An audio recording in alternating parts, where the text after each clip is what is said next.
Hey, just changed the oil on this four-wheeler. This is it here.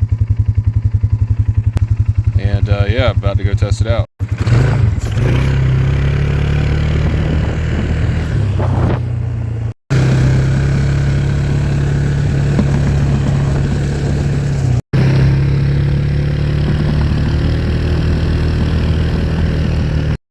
Yeah, a tree fell down right here.